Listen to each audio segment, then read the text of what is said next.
Welcome back to another Shop Talk by Featured Garage.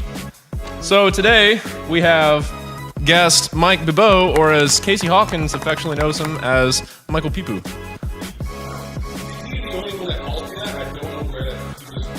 This sandwich is good. Good sandwich. And today co-hosting is Casey Hawkins. Fuck you, Eric. Because Eric's a piece of shit. Fuck you, Eric. Like, we actually have a pretty cool guest, and Eric bails again. Piece of shit. Gotta get my dick voice going. Dick. We're good. You know, this has got to be a weird show if you're out there in podcast land. By the way, you can check out the show on shoutengine.com. I don't know what the channel name is, but it's Shop Talk. Just look for Shop Talk on shoutengine.com. But this has got to be a weird show. I feel like there's like 500 Shop Talks. There's not. Oh. No, there is, because on iTunes, I can't find this Shop Talk because there are like a million. Yeah. Yeah. Or eating things. We need to get a picture of him later so we can make another T-shirt behind his microphone there. So I guess, yeah. So you got a T-shirt. How do you get those? Actually, the funny part is, on the T-shirt, I don't own one. Okay. Because I've wondered that. Like, I'll see it out and about. I'm like, oh, that's neat, but I don't. How do you get that? You know what? Dan Marino. Dan Marino. Dan Marino. Dan will get time out to me because Try not to do this, because everybody out there can hear it. Do it again, I'll pop you in the mouth. Bitch. All right, so today's duo is going to make this show really fucking annoying or entertaining. We'll see how this goes. But real quick, we'll get into the first section, which is Feature Garage updates. So if you guys follow the YouTube channel, you might have noticed that there hasn't been a vlog on the Supra. That's because I've been having some really shitty issues with cam bearings, and hopefully that video will come out soon after you see this. And Zach, in a previous episode of Shop Talk, we actually talked about getting him on YouTube more so, because right now the whole Feature Garage thing is just me, and I'm sure after a while you get tired of looking at me. So he thank you. I like you too. So Zach's really not a video dude. However, on FeatureGarage.com, I think next week he's going to start making articles on some of his projects, just because that's kind of his forte, is photography and writing. Later this month, he's going to be painting his RX-8, and that'll be the first time we've ever done actual painting in a booth with real materials and giving a shit.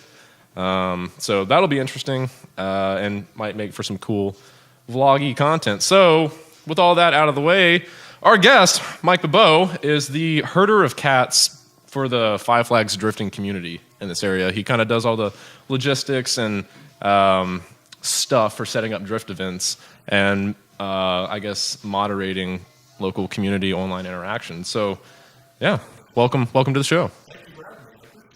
Same. It's cool to see that. I mean, the team here in some aspect is garbage, but in some way, It's in all aspects. Well, so, and I'm glad you mentioned that, because the first thing I wanted to talk about, and it's a genuine question, but I think there might be some sort of some drama that happened. So I've only recently started to get kind of invested in the whole drifting community thing, because I'm going to be participating in it next year. That, and it has just gotten better. It's a pretty good community. Now, so my question is, what happened to the whole Emerald Coast Drifters thing? Because that seems to not, no, like, I knew there was going to be something weird about it, because that kind of just went away, right? And now it's called Five Flags Drifting, which doesn't make sense, because in this area you have things like Emerald Coast Dragway, you've got Emerald Coast Motorsports, you've got Emerald Coast Cars and Coffee, which, by the way, the guy that runs that is a fucking tool. You can learn more about that in episode 3 of Shop Talk. Cool.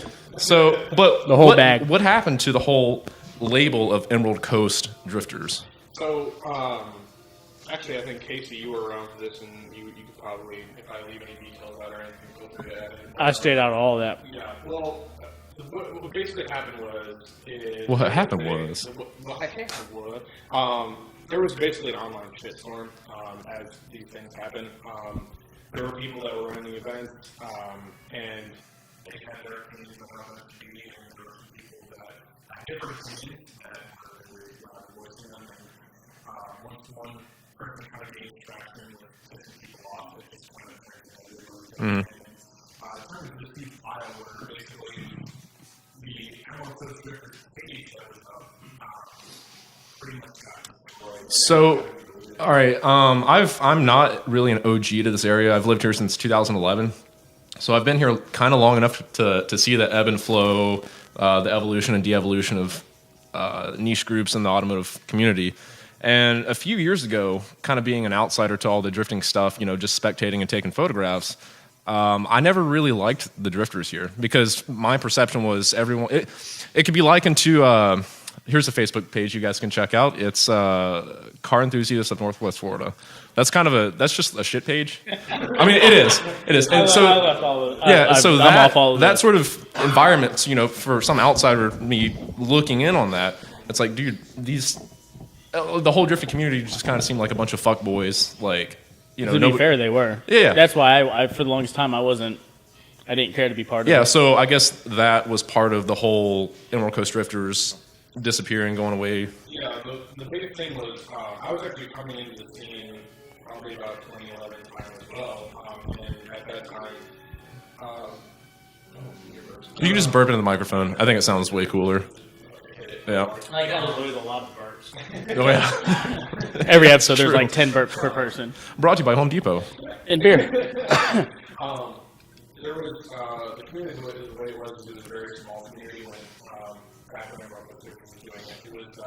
It was people that all really knew each other, so they kind of had their way they wanted to do it. And, the person who's running it, she was fantastic. She really put a lot of her hard work. Running it, you mean running the label of ECD or what? Basically, she was the one that was coordinating the track owner. Okay. Events, Okay. set up and make sure that we could have the events. And they were 4-hour events, but I mean at the time the community was so small. Yeah. I mean you were talking like 20 or so drivers at an event. Yeah. At max, and then maybe 30 spectators. And with it being so small too, I remember, in past years going to drift events, I honestly kind of, like, it sucked, man.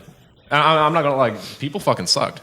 Nothing really cool happened. Maybe one or two drivers showed up and did something neat. Yeah. But it's like, that also added to, like, this fucking blows. And I'm not just, like, ripping on people, but, like, there's a reason behind why people sucked. It's because no one really gave a shit. It was just a fuckboy community. People fucking around, not taking this. I'm not saying take it serious, like, oh, be competitive, but, like, if this is something you enjoy, like, try to grow it. Yeah, that's kind of where when the whole ETV thing pretty much came to a head and the page was deleted, and it was kind of left in shambles. And the person who was running it, she came to one of our mutual friends and she said, "Hey, look, I don't want to do this anymore. There's too much bullshit surrounding this. I don't want to do this anymore. Like, when you guys have to figure it out, or I'm out." Yeah. I'm out. And the person who I talked to was a good buddy of mine, Edwin Flores, who was a late guru.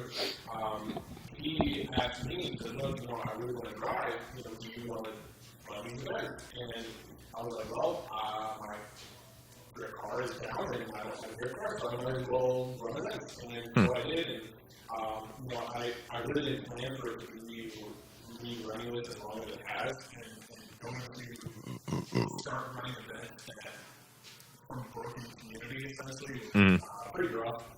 It's hard because there was a lot of outside perspective on the journey that we were doing there, and there was a lot of, there was already this reputation of basically entering, and it wasn't any fault of the person who was running the events. It was just the community surrounding, and so when I started running events after I kind of got a feel for it, was like, I remember running automotive events before I was how I'm doing, and literally just winging all of them. Yeah, but that's also He's the best still way winging it to this day. Yeah, but I mean, you look like you know what you're doing, and that's the best way to figure it out too. Is just get tossed into it, and you're either going to fail or succeed. So right, and that's where I was I had this attitude like, I have set up a great, I wanted to go out events, and the more I thought about it, there were some things that I really wanted to include in the events, some things that I think would be positive changes to the community. A lot of people left the community, so there was only a few. I mean, even now there's still only a few of the guys that were around in ETP, dripping ETP when it was still, I mean, Casey, Still Peter, Brandon Crowell. There's not many left. Well, not that many. yeah, and again, I don't have all the backstory, what happened, or even who's who and who was involved in what that demonstrates is you have people that actually give a shit about this environment and want to continue. And to be fair, I mean, all the past drivers and stuff, I mean, they're all individually, they're all great people. They're all really nice people, you know. I'm friends with all of them.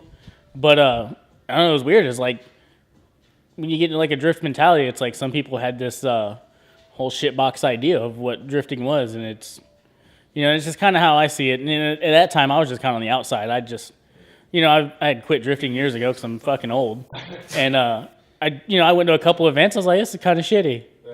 I mean, it's something to do, but it's shitty. And that's what I wanted to, you know, I didn't really know what I was doing, so I was like, well, you know, I know the reputation that they see the community here, and for me, because I started drifting at Five Flags as well, and that was where I first started drifting, and to me, I honestly, there was no like secret formula, there was no like major shift in anything. I was just like, hey, I want to run the rad events that people want to go to and that people are going to have fun at. So, and that's the thing. People want to go to it. People want to spectate. I actually really enjoy going now and taking photographs. Now, there are some people that are more local to the NOLA area and do those events and actually really like, I don't want to say take it serious as in competitive, but like they really like the craft of drifting. Yeah. So they really put more, you know, effort into it, and that's also been like kind of the general consensus is they have always viewed the Five Flags drifting, Emerald Coast drifting thing as a shit show, and it has been for a while up until now. I think,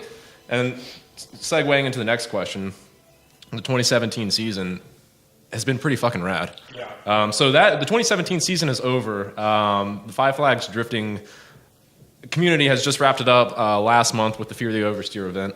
And so it's over. Real quick, before we get into this question, I got to reset everything, so we're going to go to a commercial break. Pontiac hasn't forgotten what driving is all about. The 1982 Firebird is a car charged with driving excitement. With great features like a 4-speed manual transmission, quick ratio power steering, power front disc brakes, and a responsive 2.5-liter 4-cylinder engine with electronic fuel injection. All standard, and all at a surprisingly affordable price. Pontiac's new Firebird. Now the excitement really begins.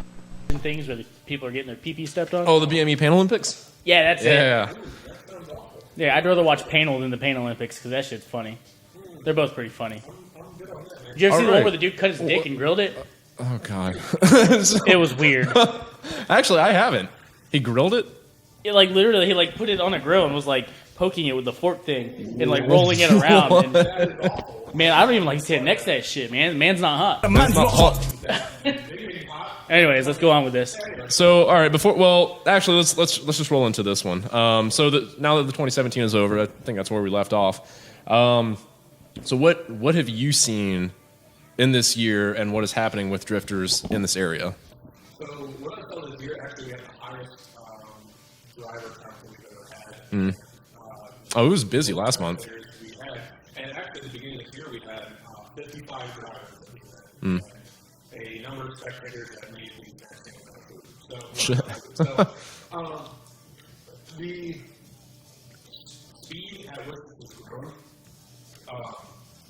is scary a little bit, but it's awesome because that makes me feel like I'm doing right by the team here. Because at the end of the day, like, I do this because of everything else. If everyone wants to drift, I don't have anything to fucking do. So if you're drifting and you want to be a part of this, and you want to come out, I'm going to have an environment for you to do that. I want to make it open to people. I want to, everybody's fucking welcome to come try. Jesus. Drifting's not for everybody. It's the beer. Well, yeah. Samuel motherfucking Adams. Hell yeah. This episode's brought to you by Sam Adams. Snakes on a plane lager. All these That's motherfucking snakes. It's Samuel L. Jackson. Oh. So yeah, so it's growing. Anyway, yeah. So yeah, no, it's absolutely growing. You know, I try not to take too much credit for it because I feel like it was a mix of both what I've been trying to do and also the scene progressing because the scene drifting itself is growing. It's kind of shifting actually away from pro to Pro guys that are there's a huge shift not only in marketing but also in drivers' goals being grassroots. So now, So and this kind of just stuck out your hat. Keep drifting fun. So I mean, isn't that kind of the whole point? yeah, to me that's really what my mission has done. Even with Five Flags is having a fun event where it's just dripping fun. Like it's not anything serious. If you want to be serious, go to like compete in pro-am and then go to FD or Pro 2 or whatever the fuck you want to do. Go ahead and do that. Like that, if that's what you want to do, fine. Like that's the thing that I had to realize too is that Five Flags is never going to be like a FD track. It's not going to be a pro-am track. It's not going to be this huge thing. Well, that's because it's not a track. Like it's a circle track. Well, not if you've never been to Five Flags, and if you're watching the video, I'll put a picture of what it looks like now. Right here. Fucking killed the entire thing. Put that shit on silent. Give me the phone. Give me Jesus the phone. Christ. Give me it. I want to answer it. Hey, you just ruined the show. Hey, girl. Hey, we're recording a video. It's a sexy video. It's a Shop Talk podcast. We're on featured garage right now doing shop talk. And you fucked it up. Yeah, and then now you're going to be in the video because I answered the phone. We love you. We'll call you back. Bye, Zach. Love you. I just wanted to do that. I'm sorry. But anyway, so Five Flags, you're right. Oh yeah, I was gonna say I'll put a picture of what it looks like here. And so yeah, it's the whole area was not meant to be a drift. Like that's all paddock stuff. Yeah, that's especially parking for races. Yeah. Race cars and stuff. Yeah.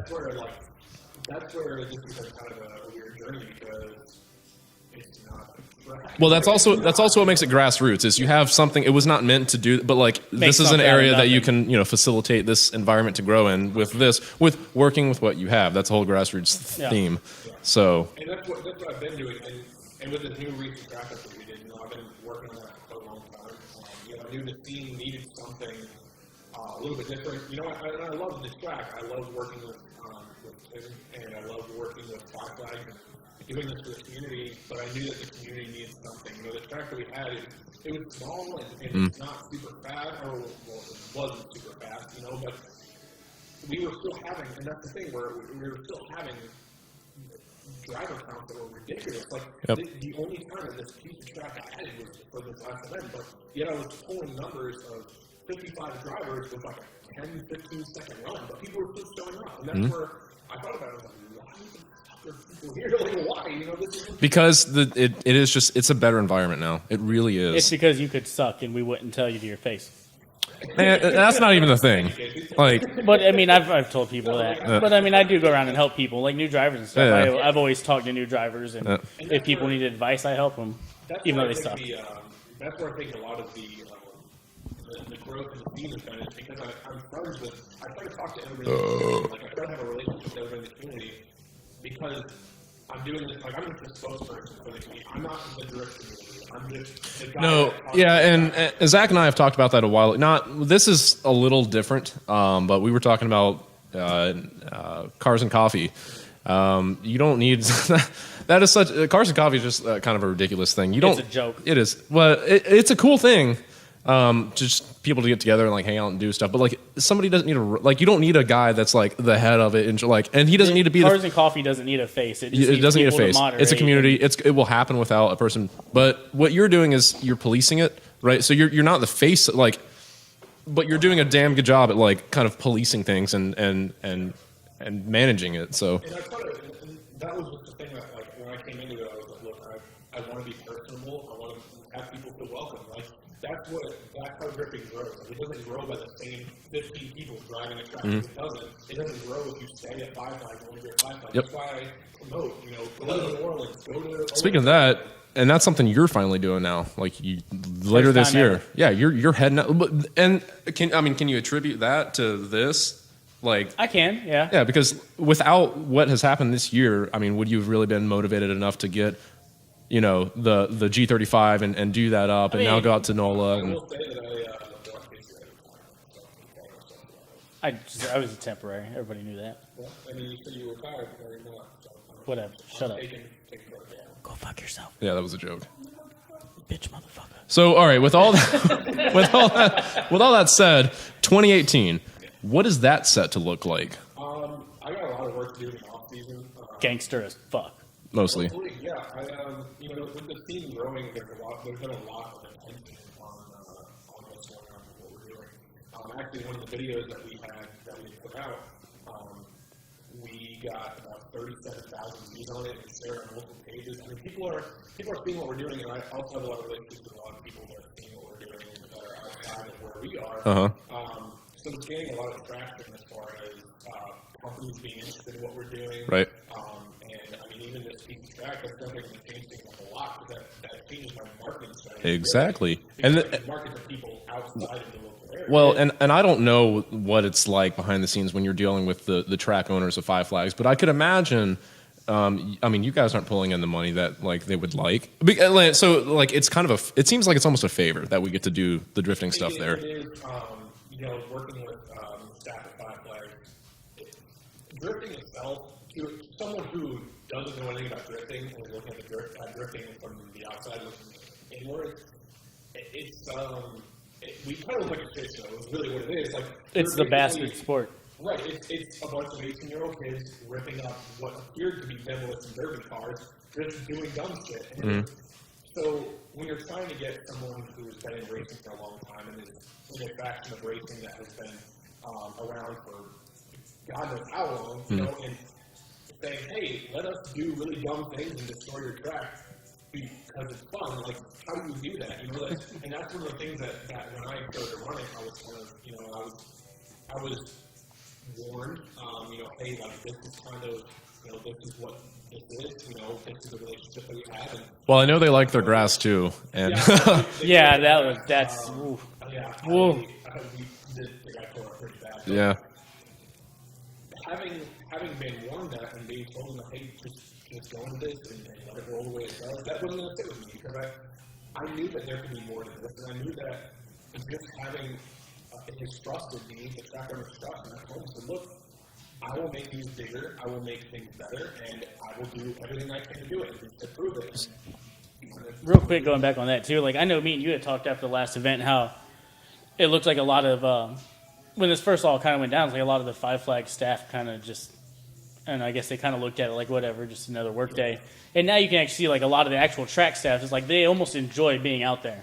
Yeah. Like they enjoy watching us be dumb and there's. Well, it's not even that. Like it's getting really entertaining too. It is. For It outsiders. does. Yeah. And that's where that thing too is one of the things that the track owner was talking about was marketing strategies, and really the team was trying to market it to people who knew about it and the people who were good. And it was more of like, hey, come out here and try your car out. It wasn't like, hey, come out and learn drifting. It was just come out here and try to do dumb things in your car. It wasn't like, I'm trying to figure out how to explain it, but it wasn't like trying drifting. It was trying dumb things. Like, you know what I'm saying? So. Well, see, I don't know, like dumbing it down and just saying dumb things. It's a little harsh. I think controlled chaos would be a better way to, because it's not just dumb things. If you give a shit about doing this, there's a science behind it to make, yeah. And that's the hard part is just trying to convey that to someone who, isn't passionate about it or hasn't done research. And that's fine, everyone has their niche, but that's where my job came in was to be like, look, I know this market here. I don't know how to run events. I don't know what I'm doing, but I know people, and I know what people want. So before we get into the next segment here, talking about not knowing how to run events, you want to briefly talk about how your first event was when you took the helm? Oh, boy. Okay, so the first event I ever ran was second event of 2013, 14, 13 or 14. Anyway, so I was contacted and was told that, hey, there's going to be some guys that are showing up, like pro guys that, that are going to be judging competition. Was that your first event? Yeah, that was the first one I ever ran. Oh, I thought you ran an event before that. No, I was with Eddie ran the event before that one. I remember that event. Yeah. So, and they were like, look, this is all set up, Tim already knows what's going on, they're going to show up and it's track time beforehand, and then there's another thing to judge the event and hang out for a little bit. Like, okay, cool, he was like, look, at the track, next time, 10 o'clock, 11 o'clock, whatever it was, and, they'll be there. Okay, cool. So it's being that it's 8 in the morning, and I get a text from the liaison, who's David McKnight, actually, who... I like that big word. It's sexy. Liaison? Yeah. That does sound sexy. It's sexy. That's the word of the day, liaison. I just do that in post. You don't have to. I You did that last time you were here. I just like making sound effects. Yeah. It's my lifelong dream. We're close to the track. Whoa, right now? It's a little early. So I got over the track. I get there. I'm like, I'll be one of the victims or whatever. And I was like, the pro guys will be here a little bit, and we'll get the top pro. And it's like, pro guys? Yeah, like the guys that come in second, I don't know what you're talking about. He's like, is it a practice day or a competition? I was like, it's just competition. He's like, why the hell? I didn't get any trophies to win. I thought it was just a practice day. I was like, oh, this dude has no idea who I am. Like, no idea this is a competition. No idea this is a shit. He's like, all right, we'll come to the office and talk it over. We get in the office, and just to get in the office, like, phone rings, and he's like, hey, we're here. And they got this big rig, like, with the pro cars. It was pretty fucking rad, too. And so I'm there, and they come in the office. I'm trying to explain to the track owner who I am and what's kind of going on today. And I got these guys coming, pro guys, and Not only that, one of the pro guys was foreign, so I mean, his English he had English, but it was kind of broken. Rintanen. Liaison. Liaison. Yes. Yeah. So he speaks Finnish, then he has his tech, and Brendan was there, and David there. So communicating with them and trying to communicate basically what the whole day was going to be with the track owner who didn't know who I was, had no idea what was going on. Basically, I was just letting him do shit, you know. And he was like, well, all right, I probably forgot about it. It's like, it's fine, you guys can go on the track, you guys do it, and we'll get instructed to make it, I'll take care of it. So, we get down in the center area, and I was like, I was kind of geeking out, oh, this is cool, he's got the fast bar, and so I was like, look, you guys can run the courses that we run, like just run the stuff that we have. In my mind, I'm like, there's no way that it's going to press something. Well, apparently, that message got lost because immediately, the people out on the track, they're just ripping up everywhere. Just anywhere there's people. They don't even, like, and I'm like, oh, fuck, like, this is my first event. Like, I don't know if that's going to kill me. Like, this is never going to happen again. And he was actually in the tracker was in the center field, just kind of mowing the grass and watching. I'm like, man, I'm going to give him 2 minutes before he's over here fucking killing us. And he just sat there and watched, and I actually was really fortunate. Brandon Whitnick, who is S13. 13. Chase Bay's S13. Yeah. And, Shameless plug there. He was like, hey man, driving by yourself is boring. You want to go for a ride? I'm like, fuck yes, I do, absolutely. And I remember, God, we hit the bank. Like I'm talking, we hit the bank, and we're just like fourth gear, like flying across this bank, and the whole time like, whoa, what is insane, And I'm like, man, I'm gonna get in so much trouble for all this. Like, there's no way. Worth it. And then, worth every minute of it. And the thing was too, like I feel really bad for the team because they had been driving a long time, and they were kind of passing through. So that's kind of how it worked out. Well, these guys were dog tired. This is my first competition. I spent months planning this. Talking to Edwin, phone calls, just getting a lot of free them. And by the end of it, these guys were just like dead in the world. Like they were so dog tired because they didn't get up all the time. And I had been at the track since 3:30, 9 o'clock in the morning. And the compliment actually fairly well. Had a great time. The winner actually, I think Jeff Perkins won that event. Got in tandem with both the pro drivers. Yeah, so he was, yeah. Oh, yeah. So, talking about what drifting is, with it being controlled chaos, your first event, and even, now, it's what you're doing, heading all this, it's still controlled chaos. You say it's a shit show. We talked about this off camera, but what I'm seeing, especially now at the end of the season, like, it's very controlled. It looks polished. Things are really good now.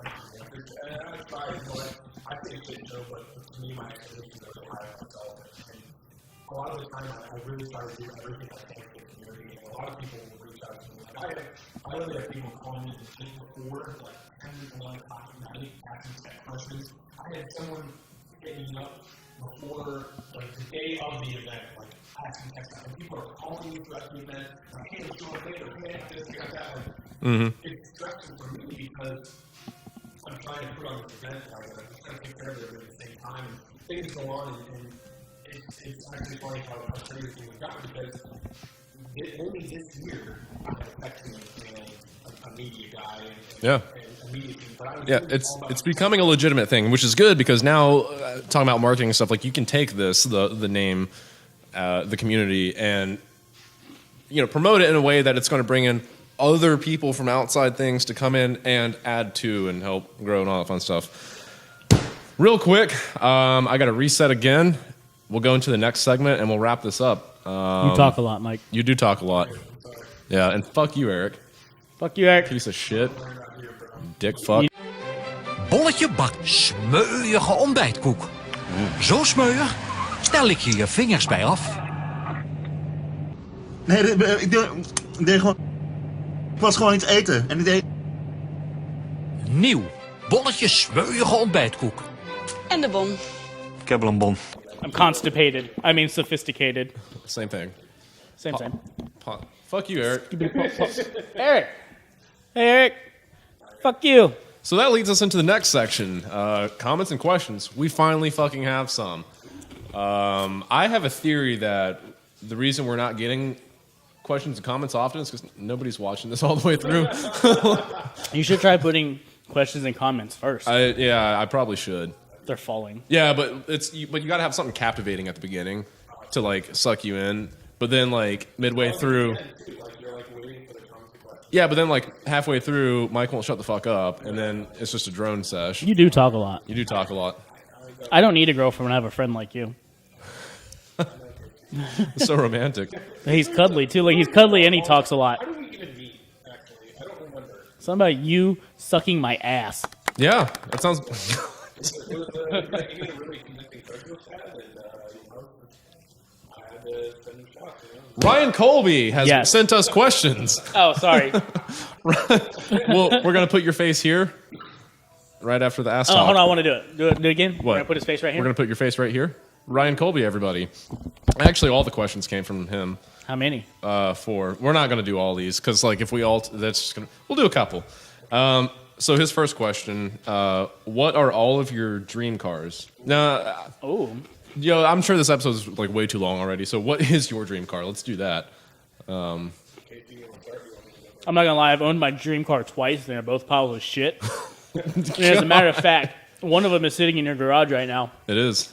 I just never have the money to buy a nice one that I want to keep. I don't have the money to build it. Well, you got further than I did. So, but what is it? I'm sorry. It's a MK3 Supra. There you go. I just always have loved them. Big ugly piece of shit. Yeah.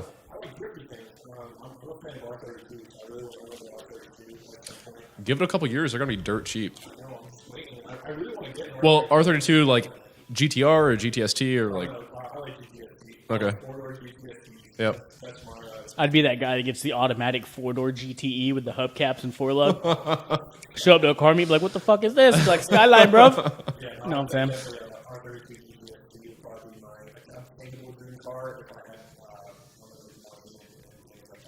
Quit talking. Your turn, Lucas. Jesus. Shut the fuck up. Shut the fuck up.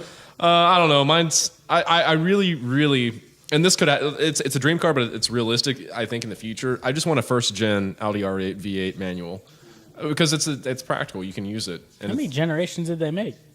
What's the first gen? What year's the first gen? I don't even know. What's it, 2000? I honestly don't know. I think it's like 2008. I don't know. I know in Gran Turismo I can drive a 2004. Yeah. Well, I'm stupid. I don't even know the generations of my dream car, what years they were You made. just want one. Yeah, but I do. I've seen videos though, and those things are fucking badass. I want one because I've owned a handful of Volkswagens, and when I sat in one, I fucking love them. My last one was the Mark IV R32, and that was amazing. I remember regret that selling pile of crap. Go fuck yourself, Eric. Fuck you, Eric. Fuck you, Eric. But no, I get in this RA, and it smells right. It's familiar. Like everything feels right. It smells right. It sounds right. And and the sound of the engine's beautiful. Anyway, that's my dream car. Audi R8 V8 manual. I always feel like Audis smell like leather and fucking gay sex. And crayons. Like German cars have that weird. Yeah. Like my and dirty sex. fucking station wagon. Dirty man Speaking sex. of dirty man sex, what are you? The next question from Ryan Colby. This is like kind of really devolving into a shit show. Yeah, This no. is really. It had to happen eventually. I got to Yeah. put the different glasses on now. I see what's going on now. Yeah. So all right. Next question. What are your realistic ideal streetcar setups? I'm gonna start this one off. Fucking OEM, dude. Don't fuck with it. It's a streetcar. Don't fuck with it. So my streetcar, the daily, it's a station wagon. It's E46 sport wagon. You say OEM, but you have Falcon and Zenith on Well, it. hold on. I'm not done. Realistic ideal. Yeah, go fuck yourself. Sorry, go ahead. Realistic ideal streetcar. OEM with a sticky tire. So so I've got a stock E46 sport wagon with 200 treadwear tires on it. And it's the thing with it, like I can go anywhere, anytime, do whatever. It's just a good daily. It's super functional, and I can kind of have fun. It's it's still a manual. It's got good bolstered seats and sticky tires. So that's my ideal street car. I kind of like that. Yeah. No. Yep. I'm gonna say my ideal street car is an S-chassis. I love S-chassis. That's why I that's why I'm building one. Drift. Mine is not ideal. I mean, I just want to clean up some. F14 and people are going to drive. F14 and people miles, and I really just want to put some Maven on it, fresh paint. What's Naven? Naven is OEM Japanese F14 stuff. You want to Kind of like Toyota. put the some TRD. Naven on it. Yeah, so Naven is like OEM. It's like Okay. back into what it is. Okay. But am I right, Casey, or am I looking like I think. I don't know. I ain't got that type of money, so I don't ever So care. all right, shut up, Mike. What's your ideal street car? Shut up, Mike. It's my setup? turn. Usually, I take all my street cars and fuck them up with solid bushings and welded diffs. So, Yeah, you don't have a realistically- good daily. Shut up. No, it is All far. right, But if I was to have a good daily, I really like the Kia Soul because nobody would ever think twice of me driving one, and I like hamsters. Fucking God. Jesus Yo, Christ. fucking Souls are hot. Have you Hey, ever man. thought about killing See, yourself? but, dude, 10-year, 100,000-mile warranty. I win right there already. really, you want a street car for the warranty. Yeah, it's a street car. Well, then that was a good point. Bitches. Bitch ass motherfuckers. All right, these are actually I like these questions. Let's do some more. All right. I feel like this episode's finally getting good. I don't think anyone's watching at this point. You're right. All right, so if you had $50,000 to build a streetcar that you could also take to the direct strip, I think he meant drag strip. What would it be? Twin turbo big block drag donk. What size wheels? 30s. It's got to be on 30s. 30s are nice. I like Yeah, 30s. a fucking donk that. Yeah, the tires that can't grip, can't hook up, and you take it to a drag strip and just do stupid. Well, we shit. talked about this earlier. That's when you take traction and use overall diameter and weight for grip. Yeah, So I mean, it makes it. I hate to say it, but it makes sense till your fucking studs snap. yeah. Until your wheel just breaks. Shit would be fucking rad though. Yeah. I don't know. I think honestly, I'd probably do something 2J because I feel like 2Js are fun to daily and also absolutely fun to trip. 2J. So Ryan Colby, the guy that sent these questions, hopefully soon we're going to get together to do something. He's got a Mark IV Supra that's down at Real Street getting stuff done to it. That means it's gonna be badass. Yeah. I don't know, Ryan, but I think it was something like 700 horsepower or something or other Mark IV Supra. He's So I mean, it's a streetable car now. That's how you make a Supra streetable. which is, Keep it under 1,000. I think it's funny that he brings up these questions. Maybe that's hinting to something. I think he's just talking about his car. I feel like he might have more. I feel like yeah. he's like, oh, by the way, could you plug this YouTube channel to my car? Well, please? and then the last question, which you don't even get to answer the Okay. third one. Well, the last question. I was gonna say Kia Soul. Kia Soul. $50,000 Kia Soul. With a is- muffler. I don't know if he's trying to do any of this, but then he says, also, if you have $50,000 to build a streetcar, but you could take up to a road course, what would it be? Still a twin turbo big block donk. That. Oh my god! I want to see this. The same. I want to build a donk, man. That needs like once the Super's done and like and the van gets built up to be better because it's a piece of shit. I want to build a donk, man. There's two things I've wanted to build for a long time. That's a mini truck and a donk. And I really want a donk because like I'm so short and fat. But I want to have like the stupid, properly lifted one, so I got to fall out of it. You know, parachute out? Yeah, you know, and people are like, what the fuck is it? It looks like a midget's hopping out of the fucking car. That's why I want to build one. It's actually been on my list for a long time, but I can't spend that much on wheels. That's a lot of money on wheels. Well, that's why you have $50,000 apparently. It's like $10,000 just in wheels. A Kia Soul? A Kia Soul. My dad owns a Kia Soul. And I tell you what, that Kia's badass. No, the Kia's way more badass than the truck.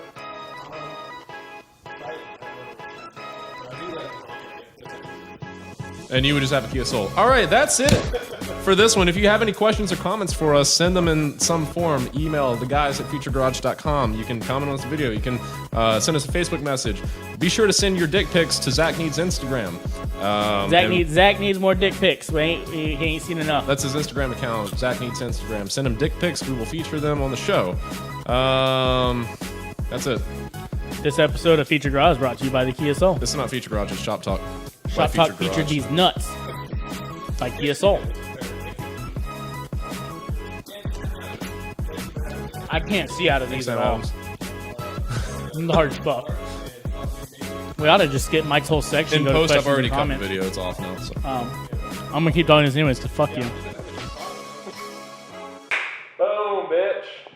Get out the way. Get out the way, bitch. Get out the way.